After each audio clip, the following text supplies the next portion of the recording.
Hello friend, আমার নতুন আরও একটা ভিডিওতে তোমাদের ওয়েলকাম জানিয়ে শুরু করছি। এই ভিডিওটা সেদিনকে ভাইজিকে নিয়ে এসেছিলাম, তার পরের দিন সকালবেলা ও ছিল বলে তাড়াতাড়ি ঘুম থেকে উঠে পড়েছি, কারণ বন্ধুও চলে গেছে বাজারে। সকাল সকাল বাজার না আসলে ওর একটু খিদে পেয়ে যায় তাড়াতাড়ি, তাই জন্য আমরা গল্প সল্প করে তাড়াতাড়ি ঘুম থেকে উঠে পড়লাম। আর দেখো 8টা বাজতে না বাজতেই ওর বন্ধু বাজার নিয়ে চলে এসছে ওর জন্য। ও তো স্পেশাল ডিম্যান্ড করেছে, ওকে মাটন বিরিয়ানি করে খাওয়াতে হবে, তাই জন্য সকাল সকাল বাজারে না গেলে মাটনটাও ভালো পাওয়া যায় না। তো একটা দুধ আর এই যে মাটন নিয়ে চলে এসে মাটনটাকে ধুয়ে আমি রেখে দেবো।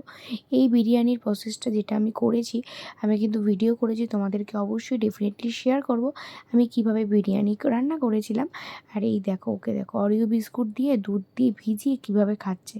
আমাকে বলছি তুই এটা কীভাবে খাচ্ছি, বলছে আমি এভাবেই খাই। তো ও যেভাবে খায় সেভাবেই খাক। আর বসে বসে দেখো, ও এখনও যে 7 বছর হয়ে গেল, ওর একটু এখনও আধো আধো করে কথা বলা গেল না।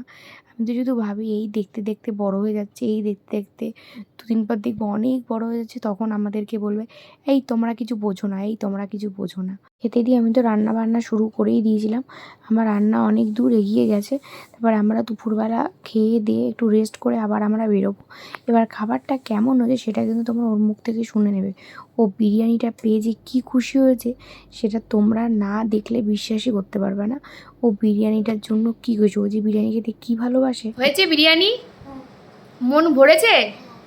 ও আরেকজনকে দেখো, বন্ধু আর বন্ধুর সাকরেত। ভালো? কেমন হয়েছে? ভালো আছে? একটু মাটনটা হাতে তুলে দেখাও। হ্যাঁ ঠিক আছে। কেমন হয়েছে?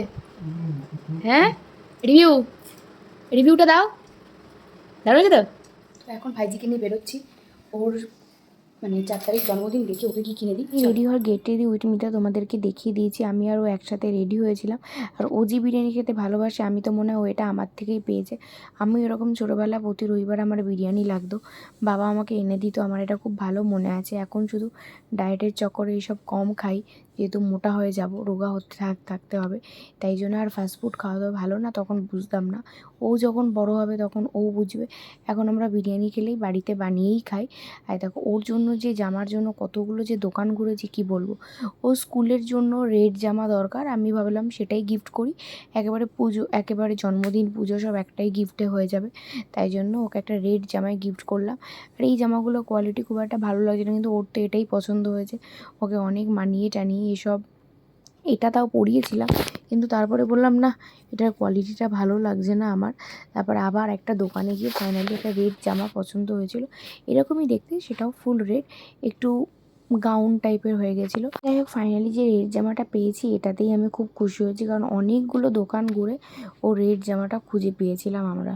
এই নিয়ে তোর জন্য কটা দোকান ঘুরছি? এই কটা দোকান ঘুরছি তো রেড জামার জন্য? পুরো সুতির কটন একটা রেড জামা ওকে কিনে দেওয়া হয়েছে। এখন পেটুককে খেতে নিয়ে এসেছি, তাই তো? পেটুক রাস্তায় বেরিয়ে এসো, বলা যাবে না, আমি বাড়িতে বলবো, তাই তো? আচ্ছা ঠিক আছে। যেহেতু সামনে পরীক্ষা, তাই জন্য একদিনের বেশি থাকবে না, তাই জন্য ওকে একদিনেই সব পছন্দের খাবারগুলো খাওয়ানোর চেষ্টা করেছিলাম। ওই একটু আমার মতনই হয়েছে এখন মনে হয়। কি ভাল লাগছে? কি খাচ্ছিস? তোর তো সেই বাজারে শোনা, আজকে জামা কিনলি, KFC চিকেন খাচ্ছিস, আবার সামনে তো জন্মদিন, তাই না? ব্লগ ভালো লাগলে অবশ্যই একটা লাইক কমেন্ট শেয়ার করো। চলো টাটা, বাই বাই। ভালো খেতে। ভাত খেতে বসেছো না খিচুড়ি?